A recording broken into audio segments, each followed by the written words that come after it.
câmera!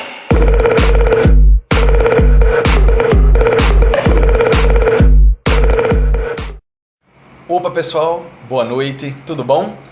Eu sou Richardson, como alguns já conhecem, professor de Direito Penal, e vou aproveitar aqui um intervalo entre uma aula e outra para responder a alguns WhatsApps que eu estou recebendo aqui agora e e-mails. Estou acabando de ver aqui no computador, está com alguns e-mails aqui de alunos e amigos perguntando assim: professor, e parece que isso é uma comum, professor, como é que a gente poderia estudar de forma mais apropriada para o concurso da CESP? Bom, gente, realmente direito penal para alguns é uma matéria bastante íngreme, né? Para outros acham uma matéria bastante complicada, mas eu digo a vocês que não. Vamos tentar formar uma base para isso, ok? Vamos tentar formar uma base. Então vou chamar vocês para que a gente possa dar algumas dicas e relembrar alguns pontos importantes. E vamos começar fazendo isso pelas escolas de direito penal, ok? Estão me pedindo aqui para falar sobre as escolas de direito penal, não vai dar para falar tudo, mas vamos falar pelo menos de uma delas. Vamos começar então falando pela escola clássica, a escola clássica. A escola clássica, essa nomenclatura é até pejorativa, né? É até um tanto pejorativa. Foi desenvolvida, na verdade, pelos positivistas, né? Como divergência do pensamento deles acerca dos conceitos, né, fundamentais, estruturais do próprio direito penal. Então percebam que a escola clássica ela nasce ali pelo finalzinho do século XVIII e meados do século XIX e é como se houvesse uma reação ao Estado absolutista da época, não é? Estamos vivendo ali um momento do iluminismo, florescência de ideias, né? Vários pensadores como Beccaria, César Beccaria, o próprio Rousseau com o contrato social e tantos outros, né? Então, nessa primeira metade do século XIX, um autor extremamente importante para a escola clássica, que é o Anselmo Feuerbach.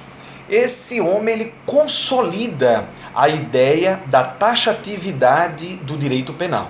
Então, o direito penal passa a ter a característica da taxatividade, né? Daí vem o brocardo, que vocês vão ter que lembrar, que é o nulla poena sine lege. Nula é a pena se não houver lei, se não tiver lei. O direito penal desta época fundamenta-se na moral, né? Sendo a pena, então, uma retribuição do mal praticado. E o mal praticado era o crime. Então eu vou reprimir um mal, que é o crime, com outro mal, que é a pena. Nós temos outro expoente também, outro doutrinador, que se destacou bastante nesse momento, principalmente na Itália, no direito italiano, que é o Francesco Carrara. Para Francesco Carrara, o direito penal deste momento se caracteriza com dois braços. De um lado nós temos a razão, do outro lado nós temos o direito natural, que se sobrepunha até o próprio direito posto, ok? Daí nasce, com esses pensamentos todos desses doutrinadores, uma teoria, que é chamada de teoria causal naturalística da ação. Vou repetir.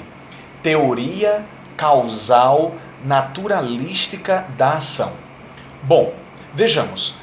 Billing, um outro autor, dizia que, para essa teoria, basta um procedimento corpóreo voluntário.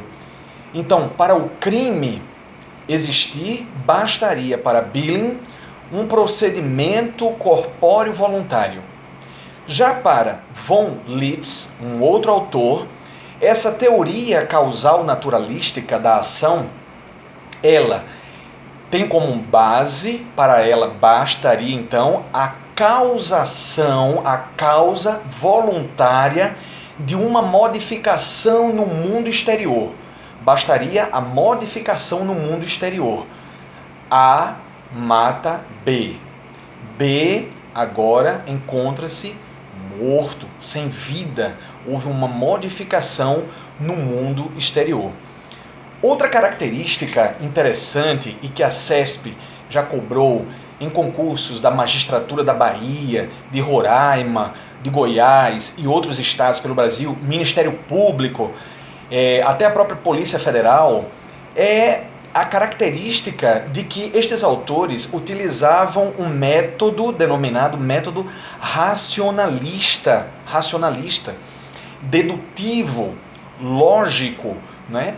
E eles tinham como base o justnaturalismo, ou seja, eles aceitavam normas absolutas, que eles chamavam de absolutas e naturais, que predominavam sobre o direito posto.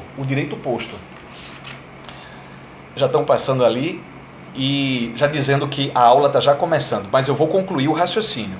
Bom, vejam só, para os doutrinadores da escola clássica, o crime tinha um conceito meramente jurídico. Então, nós vamos ver o próprio Francesco Carrara, lá na Itália, dizendo que a infração da lei, que foi promulgada pelo Estado, né? O Estado promulgava a lei, do qual essa lei visava proteger a segurança dos cidadãos, né? Ela resulta de um ato exterior do homem. E esse ato seria um ato positivo ou negativo, que era moralmente imputável, e aí vem o conceito de moral, e era politicamente danoso, então causava um dano à sociedade. Eles também advogavam e eles defendiam de que o homem possuía o livre-arbítrio. E como eles possuíam o livre-arbítrio, eles podiam fazer escolhas, independentemente daquilo que estava posto, né? E relembrar também que a sanção passa a ser um mal a um outro mal, que é o crime. Bom, meus amigos, ficamos por aqui. Até um próximo encontro. Um abraço a todos vocês e bons estudos.